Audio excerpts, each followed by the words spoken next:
18वें अध्याय का 23वां श्लोक। शायद एक बार और बोले थे। नियतं संगरहितम् आराग द्वेषतः कृतम् अफलप्रेप्सुना कर्म यत् सात्विकम् उच्यते। जो कर्म शास्त्र विधि से नियत मतलब जैसे हम लोग आश्रम में रहते हैं तो जो घर में रहते हैं वो वही कर्म करें और वही कर्म हम आश्रमवासी भी करें तो उसका दोष 2 पैसा गिना जाएगा तो हम लोगों का दोष 10 पैसा हो जाता है। होता है कैसे?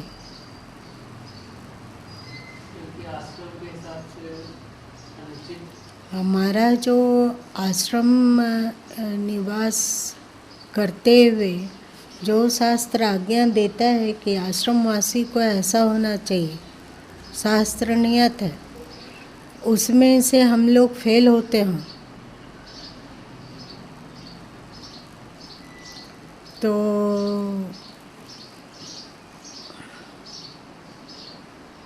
ज़्यादा पाप के भागी बनेंगे कि उतने ही पाप के भागी बनेंगे। तो इसीलिए श्री कृष्ण जहाँ बतलाएं कि सात्विक कर्म, ये कर्म सात्विक है, उसमें पहला रखें नियतम मतलब शास्त्र विहित कर्म। हम आश्रम में हैं तो आश्रम के अनुरूप शास्त्र क्या ज्ञान देता है। अगर घर में रहते हैं तो घर में रहने वाले लोगों के लिए क्या आज्ञा है शास्त्र का। और यदि वानप्रस्थी हैं अथवा विद्यार्थी हैं तो शास्त्र उस स्थिति में कौन सा आज्ञा देता है ये जानना होगा और उसका तदनुरूप ही पालन करना होगा। आप बताओ कि शास्त्रम किसको माने? शास्त्र में तो अलग अलग भ्रम पैदा करने वाले बहुत सारी वचनें हैं, तो हम शास्त्र किसको माने? तो दुनिया में सद्गुरु भी बहुत सारे हैं, कोई कुछ बोलते हैं कोई कुछ बोलते हैं, तो अब क्या करें?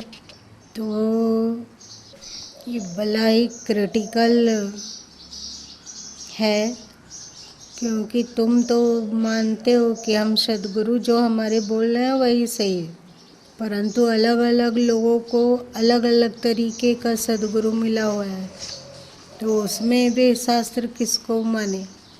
हम लोग ना गीता महात्म्य में गाते हैं, एकम शास्त्रम देवकी पुत्र गीतम एको देवो देवकी पुत्र एव एको मंत्रस्तस्य नमानि यानि कर्मा एकम तस्य देवस्य सेवा।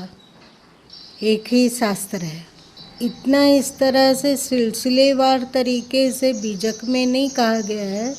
संत की बानी अथवा सद्गुरु कबीर साहब की बानी में भी यही गीता का ज्ञान ही प्रकाशित हुआ है। तो मोटा मोटी रूप में हम लोग बोल सकते हैं कि जो शास्त्र गीता से मिलता जुलता हो, क्योंकि वेद हम लोग बहुत नहीं जानते हैं। जानते हैं?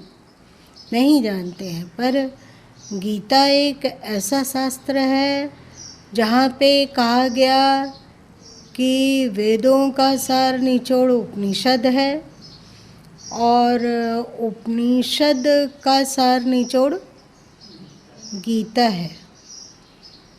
इस दृष्टि से देखा जाए तो जो वेद में है वही उपनिषद में है और वही गीता में भी है। और अभी सूक्ष्म ज्ञान की जब चर्चा चल रही थी तो हम लोग देखे थे कि जो गीता में कहा गया वैसे ही वचन बीजक में भी है, हम लोग देखे थे ना। तो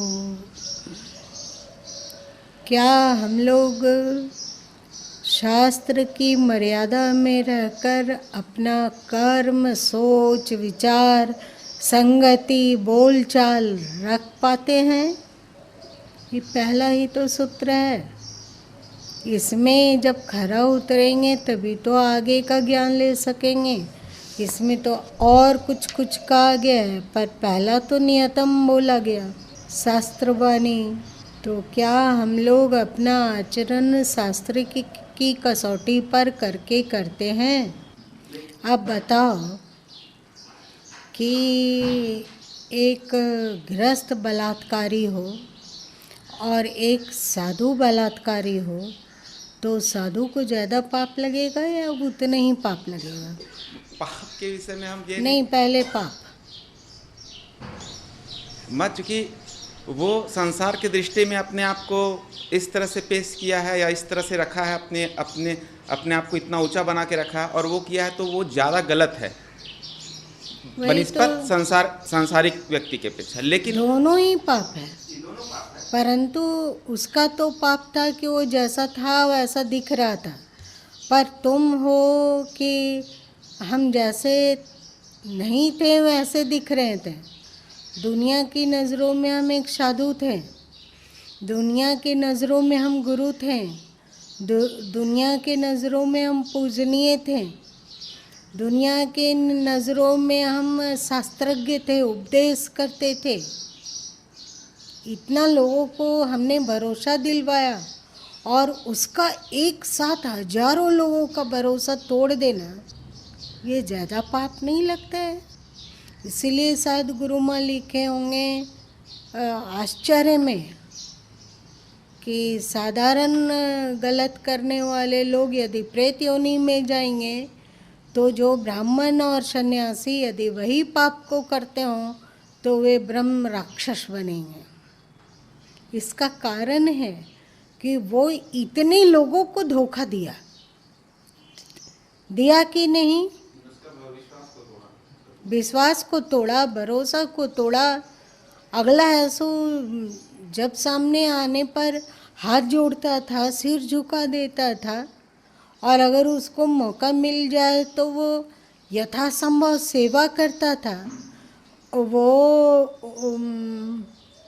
उसके सुख के लिए अपने धन का व्यय करता था। मतलब उस साधु के लिए वो वस्त्र उसके लिए खरीद दिया, अथवा उसे घड़ी खरीद दिया उसके लिए, अथवा उसके लिए मोबाइल खरीद दिया, अथवा उसके लिए और कुछ दान किया।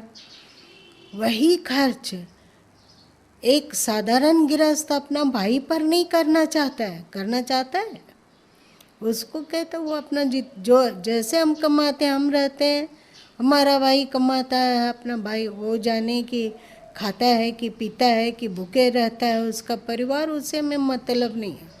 ऐसा भी ग्रस्त लोग होते हैं, जबकि ऐसा होना नहीं चाहिए।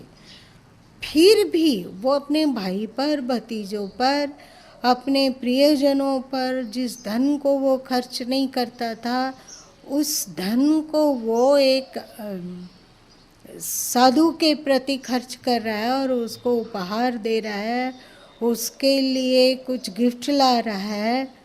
तो सोचो कि उसके मन में कितनी श्रद्धा होगी कि नहीं। और वो ऐसा धोखेबाज निकला कि वो ऐसा पाप किया। अगर तुम पापी थे तो तुम्हें इस तरह का धन स्वीकार ही नहीं करना चाहिए। और यदि धन को स्वीकार करते हो तो अगले के भावना के अनुसार बनो, क्योंकि अगला आप पर जो भावना रख रहा है वो बहुत महान पुरुष का है कि नहीं? है ना कि नहीं है? तो उसकी कसौटी पर तो आपको खरा उतरना ही होगा। आप पुजवाने के समय तो साधु हो जाते हो और जब वक्तृत्व बोलने लगते हो सत्संग और उपदेश की बातें तो आकाश पाताल तक पहुंच जाते हो। पहुंचते हैं कि नहीं हम लोग? और सुबह सुबह इसी पर मतलब चिंतन चल रहा था कि आज कहता साधु नहीं बनना है, गहता साधु बनना है। उपदेश करने वाले और धर्म को बघाड़ने वाले और विकारों को तुच्छ कहने वाले साधु बहुत हैं, है कि नहीं? किसी को भी देख लो जो तुम लोगों के संस्कार में आते हैं, संत लोग अथवा क्या आस्था में आते हो, चाहे सत्संग चैनल में आते हो, चाहे और किसी वैदिक चैनल में आते हो, साधना चैनल में आते हो, तो बहुत बहुत बहुत तरीके के संत हैं और जो लंबी चौड़ी ज्ञान की बातें बोलते हैं, पर जब उनके जीवन में झांका जाता है तो जैसा वे बोलते हैं वैसा दिखते नहीं है, वैसा होते नहीं है। होता है ना? तो जब ये चिंतन गुरु माँ के भीतर चल रहा था कि नहीं, कहता नहीं गहता संत बनना उचित है, तो फिर उसी समय सदगुरु कबीर साहब की ये बानी आ गई कि कहता तो बहुते मिला, गहता मिला ना कोई, सो कहता बही जाने दे जो न गहनता होए। यही है ना? बकवास करने वाले संत तो बहुत मिलते हैं, पर उसका अनुसरण करने वाले संत इक्के दुक्के हैं। जिनका बकवास जो संत करते हैं और जिनके जीवन में वो उपदेश के अनुरूप जीवनचर्या नहीं है, उन सबको बह जाने दो। मतलब वे लोग श्रद्धा के पात्र नहीं हैं। यही ना बोला है सदगुरु कबीर साहब। तो शास्त्र तो ये कहता है कि गृहस्थ तो जो पाप करता है वही पाप एक ब्राह्मण अथवा साधु करता है तो उसको अधिक पाप लगता है। इसको मानने में कि हमारा मन ऐसा नहीं सोचता, हमारा मन ये सोचता है, यदि हमारा मन करोगे ना तो कभी भी पटक सकता है ये मन, है कि नहीं? ये जरूरी नहीं है कि हमारा मन जो सोचे वो सही हो। जरूरी है क्या? जरूरी है अमीर? तो क्यों ना अपने मन से ज़्यादा महत्वपूर्ण गीता को देखे, बीजक को देखे अथवा श्रेष्ठ संतों को देखें। वस्त्र शास्त्र को अपने सामने रखकर